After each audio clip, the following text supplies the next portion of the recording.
Alright, it's time to get the tomatoes and peppers started, but first let's take a look at what's going now. Here's the sweet potatoes I'm trying this year to get the slips, and I put them on a hot mat this year to see if that helps. Some onions and some cilantro and basil that we've been enjoying. And the last 24 hours, the weather has been terrible. It's just been kind of like really windy, below zero wind chills, snow, and just nasty for the end of March. It's usually never like that here. And my wife's been working on some little Easter ducks for the grandkids with hair to match theirs. They're really cute. And a table chicken there. Some eggs in the back. So that's a real cute little project I wanted to share. Anyhow, back down in the basement, I'm getting ready to load up the pots with potting soil. And this is that organic soil that I bought from Costco last year. I bought like 10 bags and I'm still using it. Works good. This year, instead of using the cups and going back to these little plastic containers that I started out with years ago, and basically it's because I wanted to go with the 10 by 20 size planters or containers that I could put on my new heat mat. So there they are. Each one holds 18, and this is what the potting soil looks like. It's part compost, and it's really not that bad. It works good. I've been using it, and I did buy a lot of it. So here's the new tomato seeds that I purchased earlier that had shown in the video. And then I got some of the older ones that I'm going to be using too, leftover seeds and stuff. And then I've got some of the peppers. These are all old seeds, and some of them are seeds I saved. So quite a mixture there. Some of them are 4 years old even. So, germination could be a problem. But I set it up and I got all my little pots marked out with what's going in them. I'm cutting way back this year. You can see these 4 containers hold 72 plants total. And I used to plant more than that in just tomatoes. So this year I decided to try to go with about 3 plants of each type. And I figure that should be just enough for us with no waste. So we'll see. So, as you can see, I definitely am starting to cut back a little bit.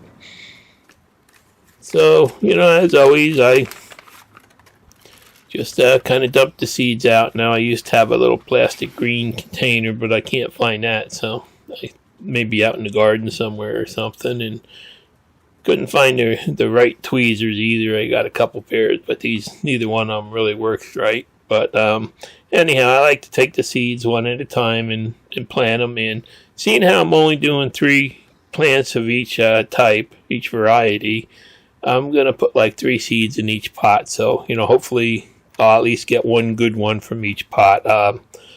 Sometimes you have problems with germination, and, other times you get some plants that aren't that strong you want to rip out. So hoping that a couple extra seeds will, actually give me what I want in the end.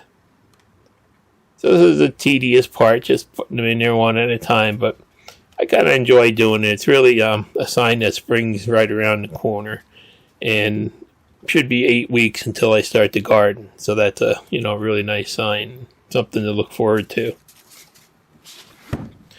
And here I am down to the last one. Same thing. I'm putting some extra seeds on these because these are some of my old seeds I saved a couple of years ago. So I'll put like 5 in each pot. And it doesn't cost me anything to put the extra seeds in. So, it's definitely a good year to just plan on starting the garden with the president predicting food shortages and, hyperinflation that we're dealing with now. So, if you got the time and a place to put some seeds in the ground, I'd say go for it this year. So I just set them in front of the wood stove for a while, try to warm the soil up a little bit. And you can see it's still like wind and high wind and snow and everything out there. And wood stove's been cranking away all week again. All right, down in the basement, I've got this 2x4 grow tent set up here. And I did buy a new heat mat for it. I found this AC Infinity just started making heat mats I found online. And I wanted to try one, and this is what it looks like. It's about 20-inch by 48-inch mat, and it fits the tent perfectly, and it does fit for those 10-20 trays perfectly. So that's why I went with them. And I also picked up a heat mat thermostat to go with it. just to be able to control the temperature. It does seem to be really even, just, plugging it in and feeling it, but sometimes I've gotten plants a little bit too hot, so I figured I'll go with one of these thermometers this year, thermostatic controls.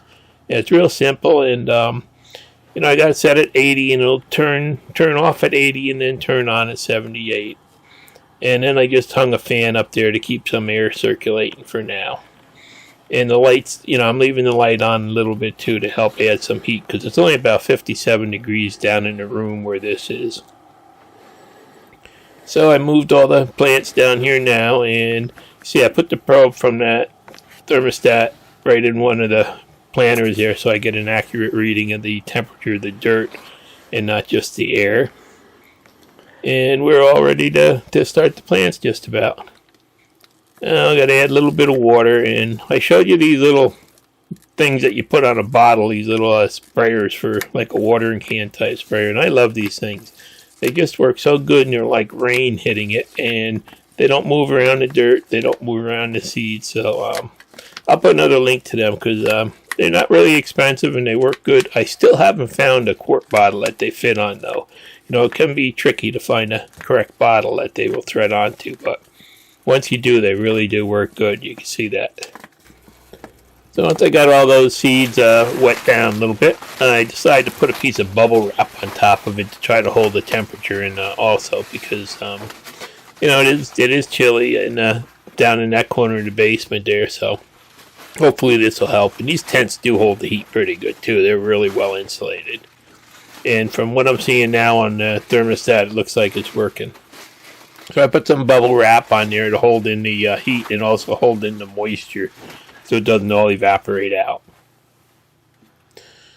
And I'm going to leave the light on a couple hours a day. I'll drop it down here and just use that for a little bit extra heat in the tent also. And I'm just monitoring the temperature with my smart thing, so then I can tell when I have to turn things on and off. And let's close this one up, and we'll come back in about a week and check on it, see how everything's doing. And let's go over and, shut out the lights in there, and then let's go over and check out the other tent. Now, this is the lettuce tent going over in the other corner of the basement, and we've been enjoying lettuce for the last couple of weeks. You can see I still have a pretty good crop going in there. And, we've probably got another 3-4 weeks of lettuce out of this tent. And there's some kale now. Spinach is funny looking. It did really terrible, but I'm just leaving it grow anyway. And Swiss chard's starting to grow now finally. So, that's another thing we've been enjoying. And, here's 2 days later, you can see how much those onions have grown. They're really going crazy. And the sweet potatoes don't seem to be doing anything yet, but we'll see. Give them some time. And the cilantro and basil is over in front of the window now, and enjoying the sunshine, and we've been enjoying it as we go. So, as a matter of fact, tonight I grabbed some basil leaves to put in having some spaghettis with a clam sauce. So, gonna put some basil in there. I just wanted to show you that I'm 8 weeks out from putting things out about, and I'm just getting everything started now, and hoping to remind everybody to really think about planting something this year, no matter what it is, because, just because of the times, to make sure that you've got some nice, fresh, affordable vegetables. And the wind finally stopped blowing, and the snow's halfway up the car right now, and I got to start cleaning that up this week and get it out for sale, just because we got the new car now. And, I'll be doing an update once these things all germinate, see how the lights worked and heat mats worked, and we're enjoying lettuce, still enjoying lettuce, so that's a good thing. Thanks for watching. Please subscribe.